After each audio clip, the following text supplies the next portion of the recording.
நீதியை தேடி YouTube channel நேயர்களுக்கு திண்டிவன ராஜாவின் வணக்கம். நேயர்களே, ஆர்டிஐ ஆர்வலர் அறியாததும் அறிவதும் என்ற தலைப்பை பற்றி தான் பார்க்க போகிறோம். பெரம்பலூர் மாவட்டத்தை சேர்ந்த ஆர்டிஐ ஆர்வலர் திரு முருகானந்தம் கேட்ட கேள்விகளுக்கு நாம் கொடுத்த பதிலை கேளுங்க. இதோ வருகிறது ஆடியோ. ஐயா வணக்கங்க ஐயா. ஐயா பெரம்பலூர்லேருந்து முருகானந்தம் ஐயா. ஐயா வட்டார வளர்ச்சி அலுவலகத்தில் ஏற்கனவே 10,000 ரூபாய் அவன் தண்டம் விதித்து 13ஆம் தேதி கொடுக்க சொல்லி தகவல் ஆணையத்திலையும் நம்மளுக்கு கடிதம் கொடுக்க சொல்லி அன்றைக்கே தீர்ப்பு விசாரணையில் சொல்லியிருந்தாங்க. ஆணை பிறப்பித்தாங்க. இந்த ஆணையில் பிறப்பிச்சதில் நேற்று என்ன பண்ணிட்டாங்கன்னா, லெட்ரு ஒன்று வந்துச்சு. கரெக்டாக 13ஆம் தேதி கரெக்டாக கைக்கு கிடைச்ச மாதிரி வந்துருச்சு. அதில் என்ன குறிப்பிட்டிருக்காங்கன்னா, நான் தண்டம் கொடுத்துட்டேன், அதுக்கான தகவலை உங்களுக்கு தெரிவிக்கிறேன், அதை இணைச்சி அனுப்புகிறேன் அப்படின்னு சொல்லி ஒரு கடிதமும், அதுக்கு பின்னாடி அந்த பதில் நம்ம R1 கீழே போட்ட தகவலுக்கு கேட்ட தகவலுக்கு பின்னாடி ஒரு தகவல் கொடுத்தாங்க. நம்ம கேட்டது முன்னாடி போட்ட ரோட்டு சம்மந்தமாக கேட்டது. அது முன்னாடி போட்ட சாலையை கேட்டேன். ஆனால் இப்போ என்ன பண்ணிட்டாங்கன்னா, சிமெண்ட் ரோடு இப்போ போட்டாங்க.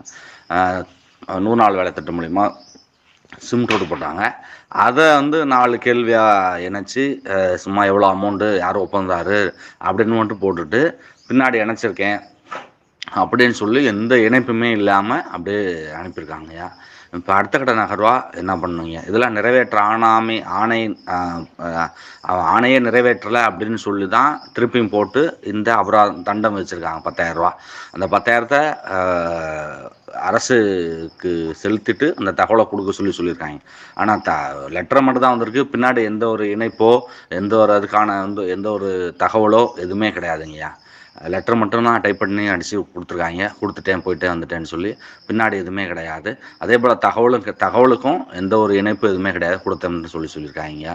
இப்போ அடுத்த கட்ட நகர்வாக என்ன பண்ணணும் அப்படிங்கிறத சொல்லுங்கய்யா. நாங்கள் என்ன பண்ணணும்? இதே போல் ஒரு 5 கடிதங்கள் இதே போல் இருக்குங்கய்யா. மொத்தம் 50,000 ரூபாய் அபராதம் போட்டது. ஒரு கடிதத்துக்கு 50,000 50,000 போட்டு தண்டம் வச்சுருக்காங்க.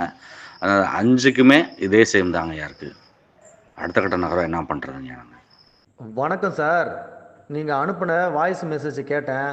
மாநில தகவல் ஆணையத்தால் வேப்பந்தட்டி ஊராட்சி ஒன்றியத்தின் பொது தகவல் அலுவலருக்கு தண்டம் விதிச்சிருக்காங்க, உண்மைதான். ஆனால் அவர் அந்த தண்டத்தை கட்டிட்டாரா என்ற சந்தேகம் வந்திருக்கிறதால நீங்கள் என்ன பண்ணணும்னு கேட்குறீங்க.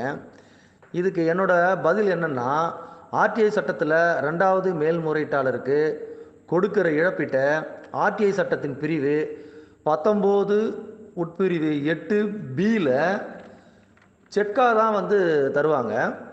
அதே அரசு ஊழியருக்கு தண்டத்தை ஆர்டிஐ சட்டத்தின் பிரிவு 20(1) தந்தாங்கன்னா, அந்த பொது தகவல் அலுவலர் அரசு கணக்கில் செலுத்த வேண்டும். எந்த கணக்கில் செலுத்துவாங்கன்னா, அந்த கணக்கின் விபரத்தை இந்த காணொலியின் டிஸ்கிரிப்ஷன் பாக்ஸில் கொடுக்குறேன், தெரிஞ்சுக்குங்க. அதே மாதிரி தகவலை கொடுக்காமலேயே கொடுத்ததா சொல்கிறாங்கன்னு சொல்லியிருக்கீங்க. அதை எப்படி உடைக்கணும்னா, அவங்க அனுப்புன தபாலில் அஞ்சல் ரசீது ஒன்று ஒட்டியிருக்கும். அந்த ரசீதில் எத்தனை கிராம் வந்த தபால்னு பாருங்கள். ஒரு பேப்பருன்னா 20 கிராம் இருக்கும். ஒரு பேப்பருக்கு மேலேனா 20 கிராமுக்கு மேலே தான் இருக்கும். அப்போ கண்டுபிடிக்கலாம் அந்த தபாலில் அவங்க சொல்கிற இணைப்பு இருக்கா இல்லையா என்று தெரிய வரும். அதே மாதிரி அவங்க அனுப்புன கவரிங் லெட்டரின் இடது மேல் மூலையில் ஸ்டாப்லர் அல்லது ஊசி போன்ற ஸ்டேஷ்னரிகள் பதிஞ்ச அடையாளங்கள் உள்ளதா என்று பார்த்து அவங்க சொன்னது உண்மையா அல்லது பொய்யான்னு கண்டுபிடிக்கலாம். மேலும் மற்றொரு ஆர்டிஐ போட்டு தண்டம் செலுத்தப்பட்ட ஆதாரத்தை அந்த பொது தகவல் அலுவலருக்கே செய்தும் நீதியை பெறலாம் சார்.